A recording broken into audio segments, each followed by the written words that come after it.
Hi guys, today we're going to talk about glaciers. And so this was my old house up in Michigan, and that's snow, obviously. But that's not a glacier. In fact, where I used to live in Michigan, this was kind of our snow gauge, and you can see we're known to get as much as 390 inches of snow in a year. That's still not a glacier. While snow and ice make up a glacier, glaciers have a very specific definition.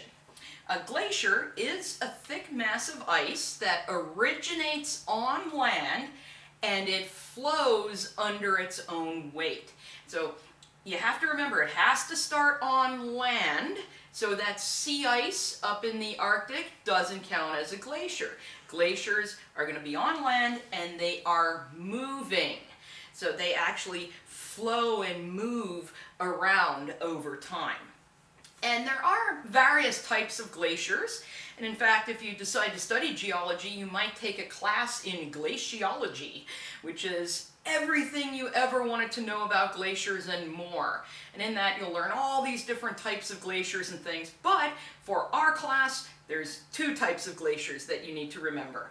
We have the alpine glaciers that form in mountains, like this. That's a glacier on Mount Rainier.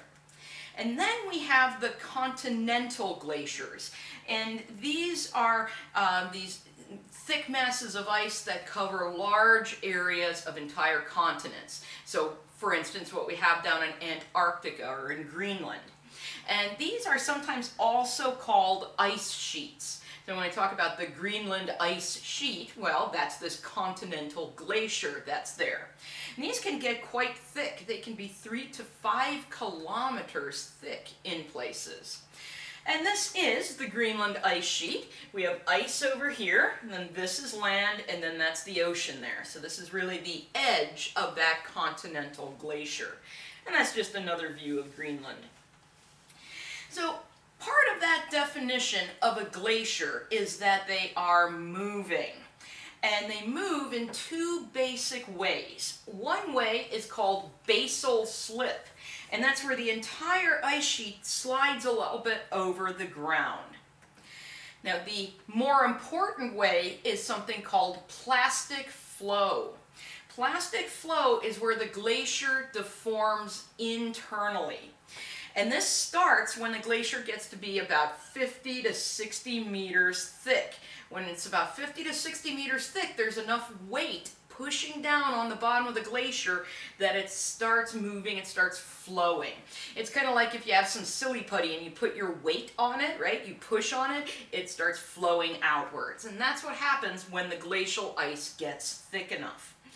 And when this ice is flowing, the center part of the glacier is going to flow the fastest, and it's going to flow slower at the bottom and at the sides.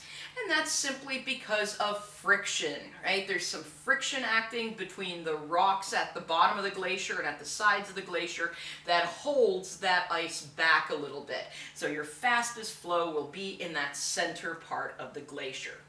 This is what a glacier looks like. And when we go closer to that, you'll notice that the top of the glacier has lots of cracks in it. We call these things crevasses. And that happens because the bottom part of the glacier is moving and it is flowing. The top part of the glacier is brittle. It is not under pressure, so it doesn't flow. And as the glacier is then moving, it's going to develop cracks in there. And those are these crevasses that we see on the top of the glacier. Now, glaciers are constantly gaining and losing ice. And so when we look at the budget, I always say it's the glacial budget. It's kind of like my own budget, right? My checkbook is always gaining some deposits, but I'm also paying bills and losing some money. Glaciers are the same way. And so glaciers have an area called the zone of accumulation. And this is where snowfall is greater than melting.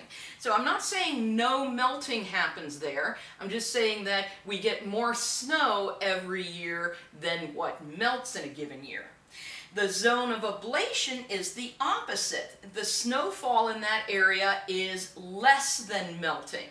And so yeah, snow probably falls there, but more snow is melted every year than what is gained. And separating these two is the equilibrium line. So this is what this kind of looks like. We have this glacier sitting on the side of a mountain. This area is the zone of accumulation. This area is the zone of ablation, and we have this equilibrium line separating the two. And so what happens, we melt ice here, but we gain ice here, and so there's this constant kind of recharge, right? There's this, the glacier's constantly flowing downwards, so even though we might melt some here, we still have the ice from up here flowing in there. Now this equilibrium line can change. It doesn't have to be exactly in the middle like I have drawn it. We could have the equilibrium line move a bit this way. Then we would have a much smaller zone of accumulation, a much greater zone of ablation, and that means our glacier is going to get smaller. But we could also have this equilibrium line move this way.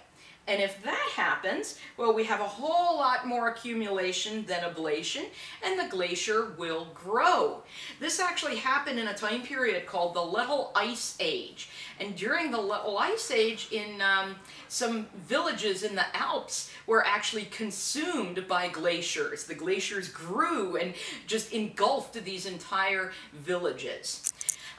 So what controls how much accumulation and how much ablation we have? Well, one of the obvious ones is temperature, right? If things get warmer, you're going to have more melting occurring. Sure. But also precipitation patterns. You could have no change in temperature, but if you have a drought, your glaciers will still melt.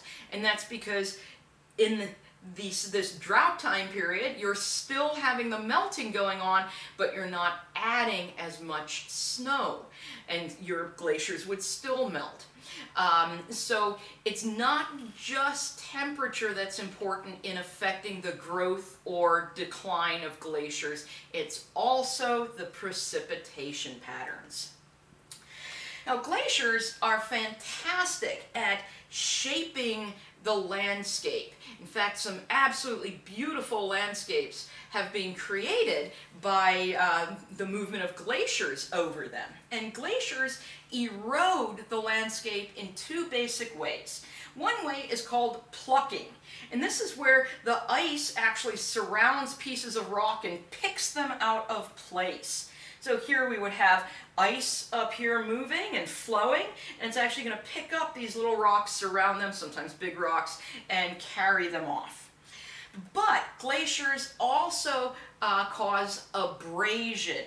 And abrasion is basically grinding, scraping, and polishing the rock underneath the ice. Because the glacier is not just ice. The glacier is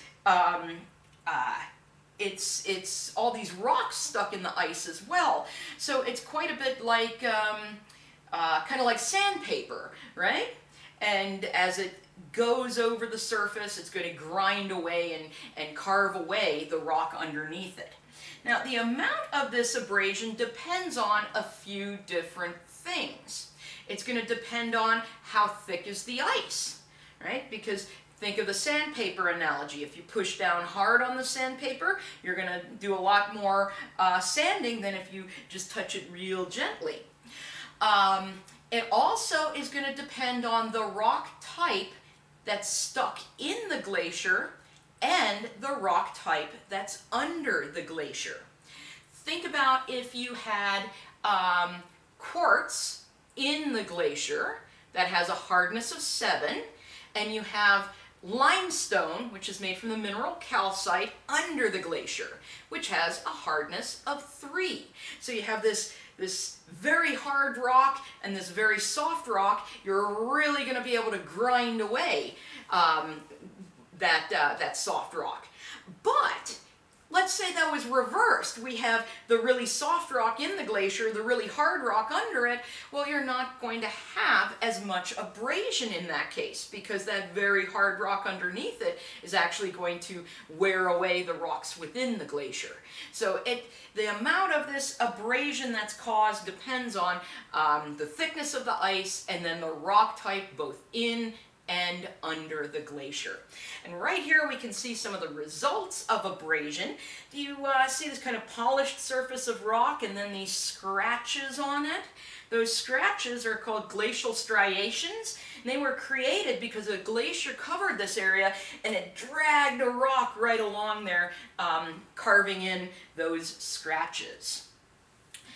Typically, in glacially carved areas, you're going to see these sort of rounded knobs of bedrock like this. They have a special name. They're called roches montanées. And that's me on some roches montanées in Scotland. And we can see again here this sort of rounded, sculpted area of rock. I know it's a kind of weird angle because I was leaning out of an airplane to get that one. But that's again this rounded rock created by the glaciers. All right, so I just mentioned glaciers erode the landscape under them.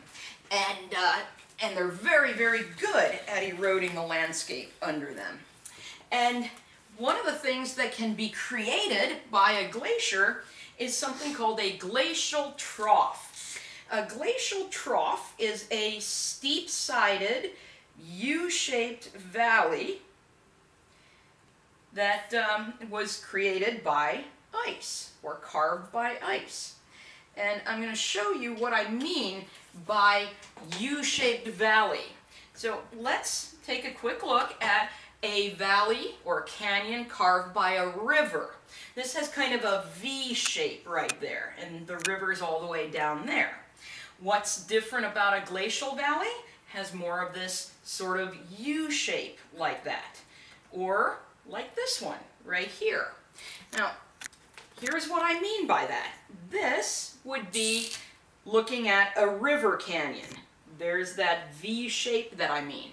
Now, why does it get that? It gets that because the river is down here, and that's the only place we're having this active down cutting going on. So our erosion is focused down there. In this U-shaped glacial valley, this whole valley is filled with ice. So your erosion is not only happening at the bottom of the valley, it's also happening at the sides of the valley, so it can widen that valley out into that U shape. So that's what you get when you have glaciers. This is a classic glacial U-shaped valley, one of these glacial troughs. This is in the Lake District of England. And the next picture I'm going to show you is a satellite image, and I'll show you where this photograph was taken. Right about there, looking down this valley here.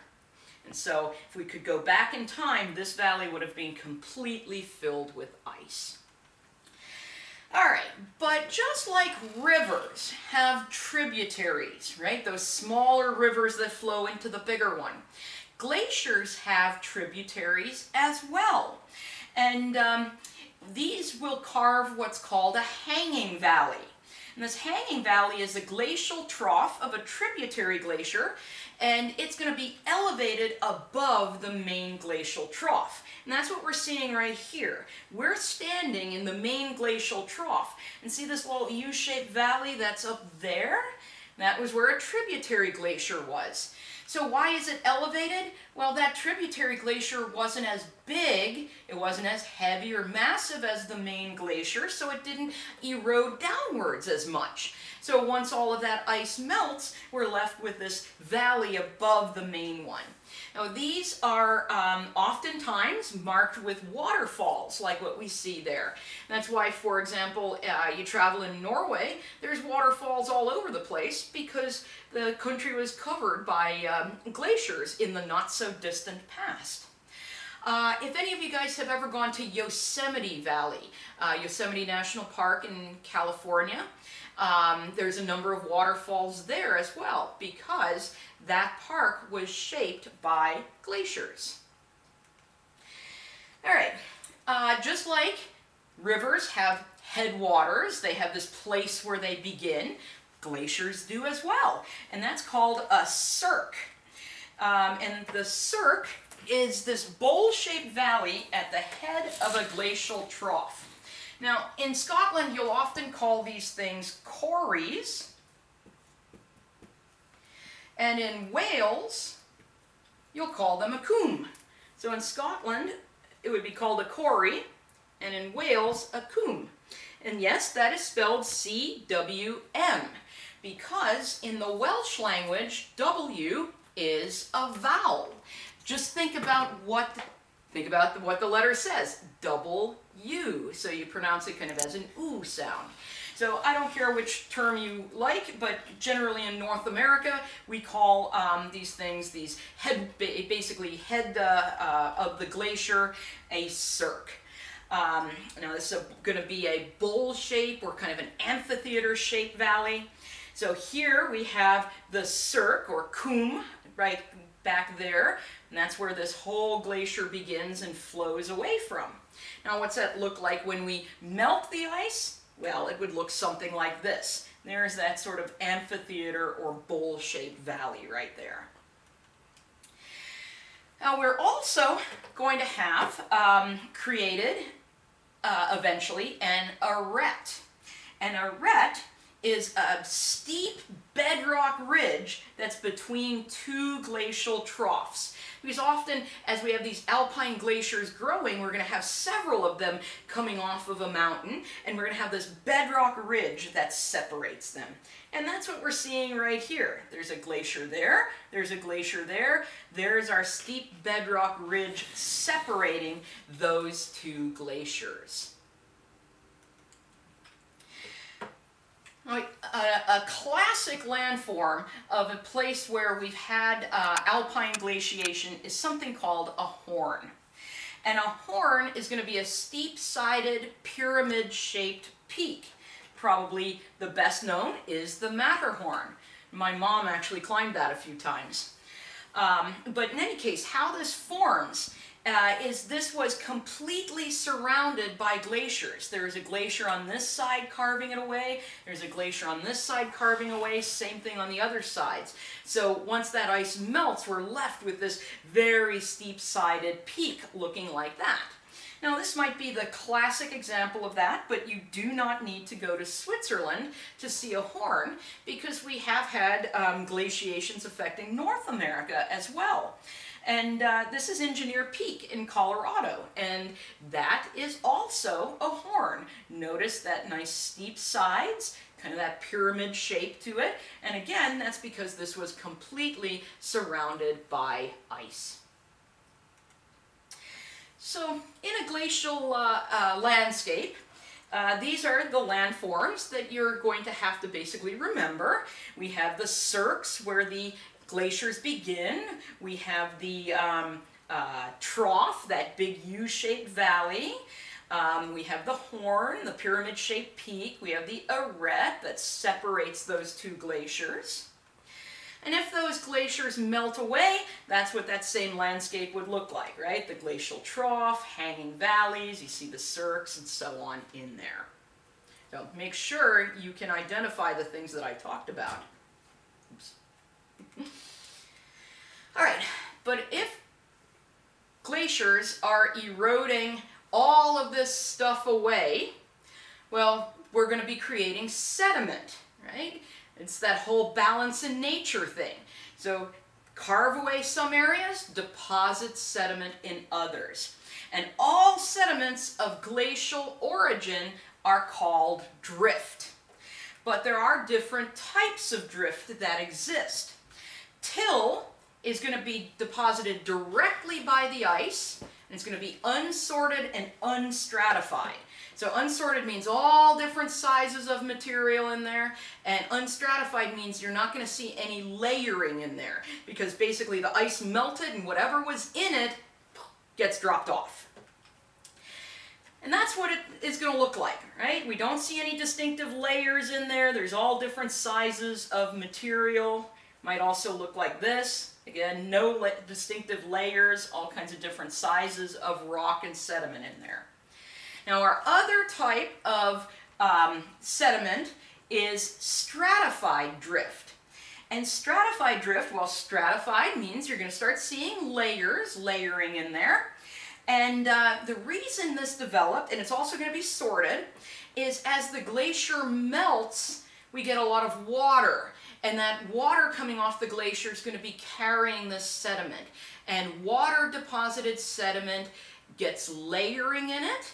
And it's also going to be sorted because unlike ice that can carry any size particle, water cannot. Water, depending how fast it's flowing, can only carry certain sizes of material. And so it's going to be sorted and stratified like this material we see right there. See how it's almost entirely sand, and you can see those nice little layers developed in there.